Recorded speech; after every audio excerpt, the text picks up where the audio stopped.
everybody, welcome to the Concrete Movie Show. My name is Deshaun, and today I'm here to talk about an almost great comic book movie, The Wolverine. Now, I was inspired to make this video because I posted up a poll not that long ago about the best X-Men films, and The Wolverine was in there. And I remember being like, The Wolverine is very underrated. I remember someone even pointing this out. And the other day, and I watched it. It was on Disney Plus for a little bit. And I watched it that day it was on there. The day it's on. It's not on there right now. It'll be back on there. But it's not on there right now. But I watched it. And this movie bothers me. First of all, it was directed by, I believe, Mangold, the one who directed Logan. So, first of all, the movie was supposed to be rated R. It was. But he couldn't get it greenlit. At that point, it was still a bit difficult. Fox was like, just like Disney, they were like, all right, we don't know about that, Deadpool helped get that R rating for the Logan. But this movie was supposed to be rated R. It's supposed to be rated R. And it's a adaptation of one of Wolverine's most classic adventures, which is his whole history in Japan. Yumiko, I think I can say her name wrong. Yumiko, the Silver Samurai, all of that love triangle that was going on with them, like in the comics, like that was a classic thing in Wolverine comics. And honestly, if in every single X-Men cartoon, that whole Japan story with him and her and Silver Samurai is in every one of them. Done differently, but it's in every single one of them. And it was done here, and I was so excited because I remember seeing this comic. I remember seeing it in the X-Men, the '90s X-Men. I remember seeing it in the Wolverine and the X-Men, and I'd seen this story. It's one of those stories where, like, it's one of the reasons I've always said Wolverine. One of the reasons Wolverine is my favorite comic book character is just the story potential with him, because he lived such a long life. There's almost infinite story possibilities. There's no limit to the actual stories you could tell with him because he's lived so long. You could do a story with him in the future. You could do a story with him back in the past. You could do a period. You could do multiple period pieces with him. You could do stories with him as a SHIELD agent, with him as a mobster, with him as a assassin, with him in the World Wars. Like, there's the story possibilities with Wolverine are endless. So, which was why he has such endless amounts of stories. But this one was always one of my favorite, and when you see that they're gonna make an adaptation of this, it was a direct sequel to Last Stand, which Last Stand wasn't a very great movie. Like, when I was a kid, I thought X-Men 3 Last Stand was pretty fun, but looking back, I was like, this isn't a really good movie. That movie has a lot of great ideas in it, though. Has a lot of great concepts in it. Maybe one day I'll do that. I'm thinking about actually doing a review of the Spider-Man trilogy and the X-Men 3 trilogy and comparing them. I think that'd be a good fun little thing to do. But I might do it actually now that I'm thinking about it. But I digress.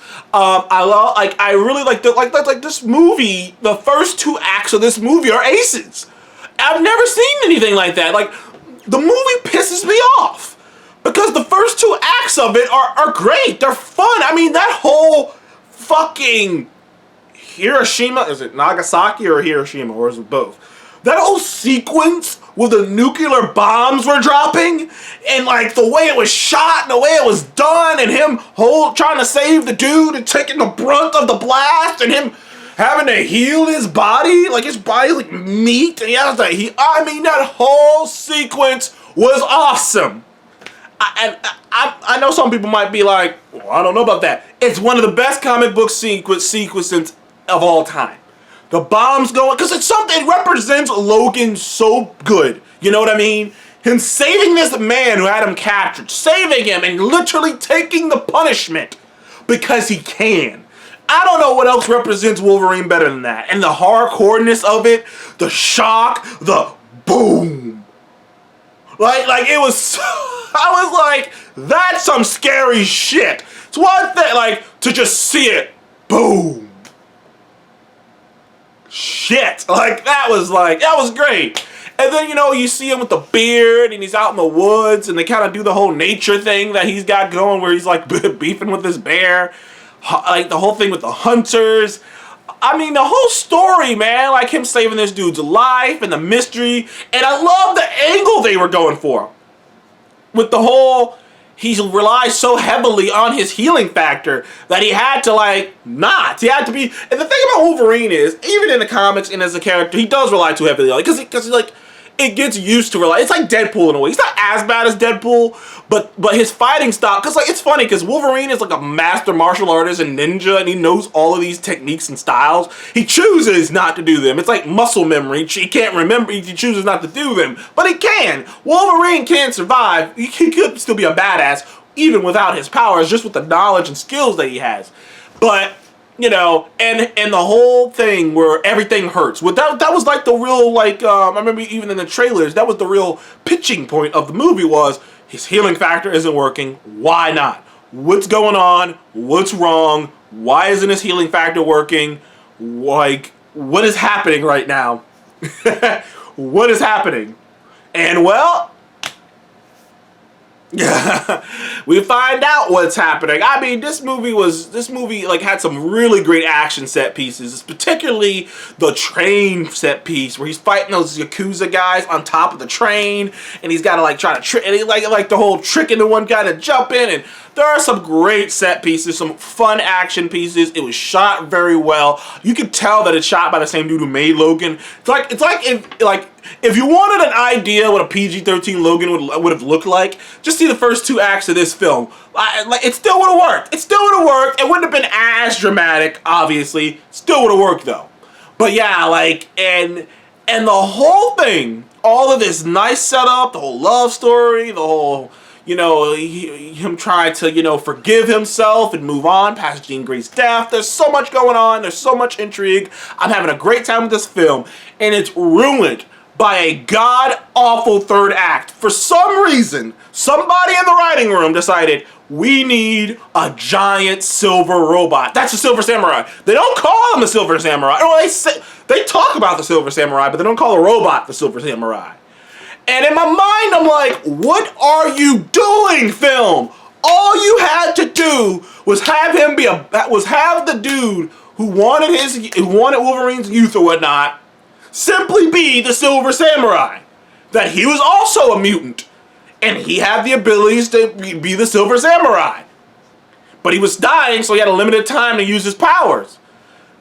Like this, you should just be a badass, big-ass Japanese dude in a completely shiny-ass silver suit with amazing sword skills. It should have been an epic sword fight. Well, claw to sword fight. Where he's trying to kill Wolverine, where he's trying to capture Wolverine, but no, they did this over-the-top CGI fucking thing that when you're watching the movie, it comes out of the blue because nothing else like that is in the movie. The rest of the movie, I mean, there are some CGI things, but the rest of the movie is played like an action film. Not like a superhero film, like an action film. Like this awesome action film that takes place in Japan. And then out of nowhere, we got this ridiculously over-the-top, terrible CGI, giant silver robot. And I saw what they were going for, but it was awful. It was awful. It was terrible. It was bad. I was upset. I left that theater like, what the fuck? Why? It was so close. It was so close to being a great film. It's so crazy to me. Like, literally, the third act took this movie from an 8.5, 9 to like a 7, 6, 6.5. It's crazy. I've never seen anything like that before. The third act was so bad. And I just wanted to talk about that film because I never really put that out there. And now that I have a YouTube channel, I can put my feelings out there for shit like that. I can put my feelings out there for comic book stuff that I never got to talk about because I didn't have a channel when it was coming out. I fucking am upset, still upset about that third act, especially once I rewatched it because I was like, oh, you're so close to being great. So close. Damn it. Damn it. Anyways, what did you guys think of The Wolverine? Do you agree with me? Do you think it's an underrated film though? I'll tell you that. Sure, I think the third act did hurt that film so much, like I just said, But the first 2 acts are really good comic book stuff. Like, it's a really good adaptation of that story from the comics. Like, the first 2 acts, like, I'm like, this is a good adaptation of it. This is a good, you know, a good direction they're going with. They fuck it up, but, you know, they were going in the right direction. Either way, thank you guys for joining the Comic Game Movie Show. Please remember to like, subscribe, and I'll see you guys on the next one. Goodbye.